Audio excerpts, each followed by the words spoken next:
guys, my name is Jacqueline. I am a corporate flight attendant and welcome to my YouTube channel, Jacqueline Travels. Today's video is all about turbulence. So the turbulence question was an add-on from the flight attendant Q&A that I published 2 or 3 weeks ago. But as a flight attendant, I'm constantly asked about turbulence. So I thought now would be the perfect time to sit down, do a little 2-minute tidbit, explain what turbulence is, why it happens, is it dangerous, how you can make yourself feel better during turbulence, and beyond. Before we get into the video, please make sure that you are subscribed to my channel so you don't miss out on any future flight attendant videos. Let's talk about turbulence. So the definition of turbulence is a disturbance in airflow. The air surrounding the airplane or the private jet isn't smooth, so that's going to cause the plane to move from side to side, up and down, crazy different directions. And when you're flying as a passenger, or sometimes even when you're flying as flight crew, turbulence can definitely feel like the scariest part of flying. But today I want to reassure you guys, I want to make you feel better when you get on airplanes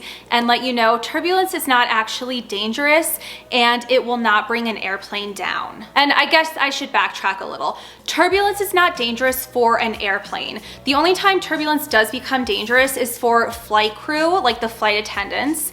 If we are not buckled into our jump seats, then obviously we're in a dangerous situation because we're flying all over the cabin. Also, turbulence then becomes dangerous for passengers who are not buckled into their seatbelts. So anytime you hear the flight attendant or the captain come on over the PA system and say, "Flight attendants, please take your seats, passengers buckle up," you know it's probably gonna be a wild ride, and the safest place to be is sitting down, seatbelted in. In my 7 years of flying, I only had one very bad experience with turbulence. I've been in very turbulent situations, but luckily I had enough warning from the flight deck, or I just felt the turbulence coming and I sat myself down. But one time, me and my friend Rachel, who I've talked about, we buddy bid and we flew all of our flights together. And we were the 2 flight attendants in the back galley. I think it was an Airbus 320, so it was a very long airplane. And Rachel and I had just finished serving our passengers their drinks and their snacks. And we were putting away the food and beverage carts. So luckily the galley was clean. We didn't have Atlas carriers out or open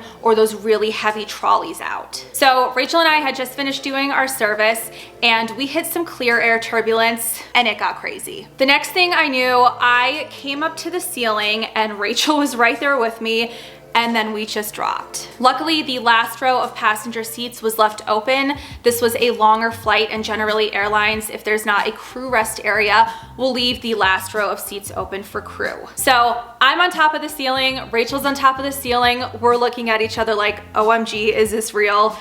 We drop, I land on the armrest and Rachel lands on the empty seats. Luckily, neither of us were severely injured. I think we were both just in shock that it happened. We didn't really have time to get overly scared about it, but when we landed in those empty rows of seats, we put our seatbelts on quick and started laughing. Of course, passengers were looking at us like, "Oh my gosh, my flight attendants just became Superman. They're flying through the airplane. This is not right." But I think we eased them a little bit when we started laughing and we reminded them to put their seatbelts on. So when you're seated as a passenger and you come into some turbulence and it feels really scary or even really violent if you have some moderate to extreme turbulence, that feeling sucks. Like I said, it definitely feels like a scary time on an airplane, probably the scariest time that you could have on an airplane. And I think the reason for that is because personally you feel like there's nothing you can do to get out of that situation. You on your own don't have any control. And I feel like the not having control and not being able to do anything on your own is what makes people the most nervous during turbulence.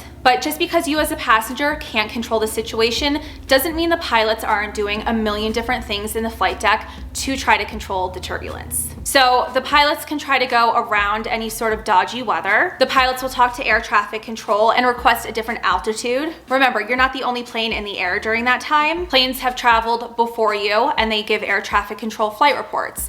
So if they say, "Hey, this is whatever flight number, we're cruising at 35,000 feet, it's pretty bumpy, can we go and see what the ride is like at 39,000 feet? Air traffic control will grant them permission to do that. then the pilots will report back, hey, the ride is much more clear at 39,000 feet. So when you're coming into a turbulent situation, air traffic control can even warn you, hey, we're gonna have you guys climb a little bit. This way you don't get into any turbulence, or it's less turbulent up there. The pilots can also reduce the speed that the plane is flying, and that will help it feel like a more smooth ride for you. So the pilots are definitely up there. They're doing what they can to make you feel better. No flight crew really likes flying through these thunderstorms, or turbulence happens more when it's hot outside. So the pilots really do try to take a different approach, a different route, a different speed, a different altitude to make the ride smooth for you. Sometimes you just can't avoid it. So as a passenger, if you want to have a smooth ride on an airplane, I have a few tips for you. First things first, you can book a seat near the wings. If you've ever looked at an airplane, it's clear to see the wings extend. So sitting by the wings gives you a more stable experience. You'll feel like the ride is more smooth at the wings. The back of the airplane is generally where the turbulence is the worst. So there's been many different times where I've been asked, oh my gosh, isn't it so crazy and so turbulent in a tiny private jet compared to your commercial days when you were on these large airplanes? And actually, no. It is smoother on the private jets than it is on those larger airplanes. That's because those smaller private jets generally tend to fly at a higher elevation, and like I said earlier in this video, the air is smoother the higher you go.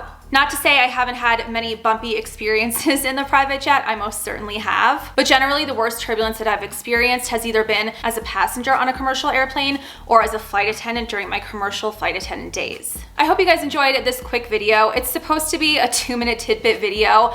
I know I can talk a lot, but like I said, turbulence is something that I am often asked about, and I wanted to make sure to answer my viewers' questions. Also, Rachel, who I was telling you about, who I used to buddy bid with when I was a commercial flight attendant, I took her to the hangar when I first started flying corporate, and I gave her a tour of the private jet and showed her everything, and even she said, oh my gosh, isn't it so bumpy in these tiny planes? So I just wanted to put all the information out there for you. It's an extended 2-minute tidbit video, but I appreciate your time and I appreciate you guys watching. If there was some turbulence related question that you have that I didn't answer, please post it in the comment section down below for me. Or if you have any other questions, comments, thoughts, or concerns, post those down for me too. I always appreciate and enjoy talking with you guys. Please leave me a thumbs up for this video. And again, don't forget to subscribe to my channel so you don't miss out on any future flight attendant videos. If you guys are looking for me on social media, my Twitter is @JackTravels, that is JAC Travels. If you're looking for me on Instagram, I can be found at Jacqueline Travels. It's spelled the same way it is here on YouTube. So thank you guys again very much for watching. I appreciate it. I hope you enjoy your day and I hope you stay safe out there. Thanks again. Well, you know what? I actually went through the same thing. I used to be terrified of flying. I used to have panic attacks on airplanes, and I have text messages saved from my friends when I told them I was hired as a flight attendant, telling me, oh, they can't wait to see me on the news because I like freak out and quit my job in some dramatic fashion.